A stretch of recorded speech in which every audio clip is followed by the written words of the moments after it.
ప్రస్తుత TTD chairman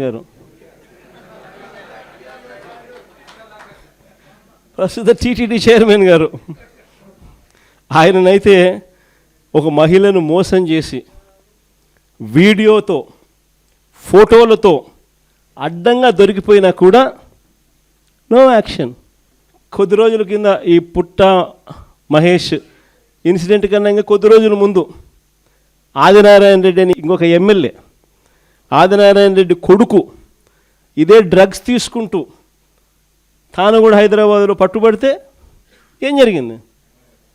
no action. అంతెందుకు, అసలు ఈ మనుషులకు ఇలాంటి భావన ఉంది కాబట్టే ఇవన్నీ జరుగుతూ ఉన్నాయి. ఇలాంటి చంద్రబాబు నాయుడు గారి సొంత పుత్రుడు వీడియోలు అవి కూడా వైరల్ అవుతూ ఉన్నాయి.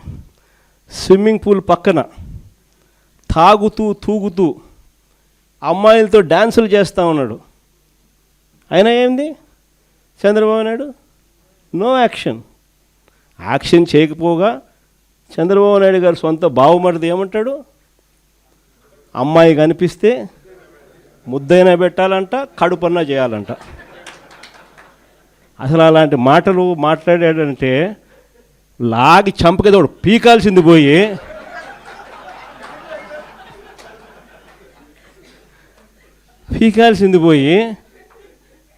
హహహహ నవ్వుతారు. మన చంద్రబాబు నాయుడు ఏమంటాడు? ఆయన కూడా ఆయన మనస్తత్వం ఆయన ఏమంటాడు? యాక్షన్ తీసుకోవాల్సిన చోట నేను చిన్నప్పుడు ఇంతకన్నా బాగా చేసిన అంటాడు. అసలు ఇక్కడి నుంచి మొదలవుతుంది.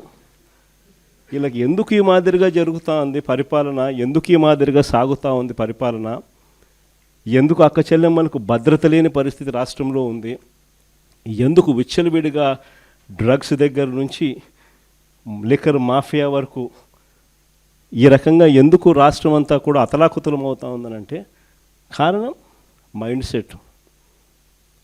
వీళ్ళ మైండ్ సెట్లు ప్రజలకు మంచి చేయాలని కాదు, మంచి చేయాలన్న మైండ్ సెట్ ఉన్నోడు ఎవడు కూడా స్కూళ్ళల్లో గవర్నమెంట్ బడుల్లో ఇంగ్లీష్ మీడియం తీసేయడు. మంచి మైండ్ సెట్ ఎవడన్నా ఉన్నోడు ఎవడు కూడా 8వ తరగతి పిల్లలకు ట్యాబులు ఇచ్చే కార్యక్రమం ఆపేయడు. మంచి మైండ్ సెట్ ఉన్నోడు ఎవడైనా కూడా నాడు నేడు పనులు ఆపేయడు. మంచి మైండ్ సెట్ ఉన్నోడు ఎవడైనా కూడా పిల్లలకు 3వ తరగతి నుంచి టోఫుల్ చెప్పే కార్యక్రమానికి ఎవడు ఆపేయడు. 3వ తరగతి నుంచి సబ్జెక్ట్ టీచర్లు పెట్టి పిల్లలకు మంచిగా చదివించాలి, గొప్పగా చదివించాలన్న ఆలోచనను తీసేయడు. వీళ్ళ మైండ్ సెట్ సరిగ్గా లేదు కాబట్టి ఇవన్నీ కూడా ఆగిపోయాయి. వీళ్ళ మైండ్ సెట్ సరిగ్గా లేదు కాబట్టి రైతులకు ఈరోజు ఏ ఒక్కరికి కూడా గిట్టుబాటు ధరలు రాని పరిస్థితి. ఇలా మైండ్ సెట్ సరిగ్గా లేదు కాబట్టి ఈరోజు రైతులకు ఉచిత పంటల బీమా లేకపోయినా కూడా కనీసం ఇవ్వకుండా ఎగరగొడుతూ పట్టించుకోకుండా వదిలేసిన పరిస్థితులు.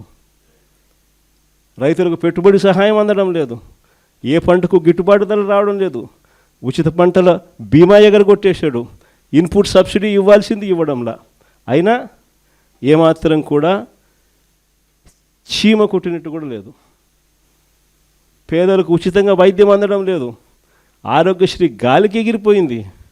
నెట్వర్క్ హాస్పిటల్ మేము చెయ్యము వైద్యము పేదవాడికి అని చెప్పి బోర్డులు తిప్పేస్తున్నారు. 3,150 కోట్ల రూపాయలు వాళ్ళకు బాకీలు ఉన్నాయి, అయినా పట్టించుకునే పరిస్థితి లేదు. ఎందుకంటే వీళ్ళ మైండ్ సెట్ పేదవానికి మంచి చేయడం కోసం కాదు,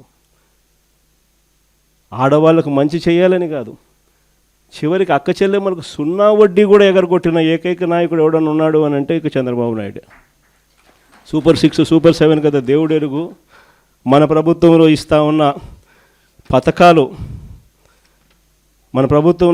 ఉన్న పథకాలు అసలు ఆలోచన చేస్తేనే ఆ పథకాలు చేయూత కనపడ్డంలా, ఆసరా కనపడ్డంలా, 0 వడ్డీ కనపడ్డంలా, కాపు నేస్తం కనపడ్డంలా, ఈబీసీ నేస్తం కనపడ్డంలా, జగనన్న తోడు కనపడ్డంలా, జగనన్న చేదోడు కనపడ్డంలా, నేతన్న నేస్తం కనపడ్డంలా, వాహన మిత్ర కనపడ్డంలా.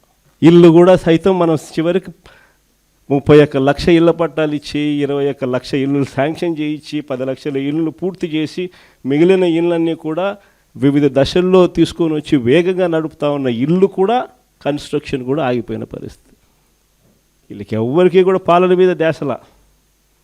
కేవలం దోచుకో, పంచుకో, తినుకో. అందుకనే ఈ వ్యవస్థ అంతా ఇట్లా తయారైపోయింది. ఈరోజు వైఎస్ఆర్ కాంగ్రెస్ పార్టీకి సంబంధించిన ప్రతి కార్యకర్త కూడా ప్రజలకు తోడుగా నిలబడుతూ అడుగులు ముందుకు వేయాల్సిన సమయం వచ్చింది. అడుగులు ముందుకు వేయమని చెప్పి మనందరినీ కూడా గట్టిగా కోరుతా ఉన్నాం.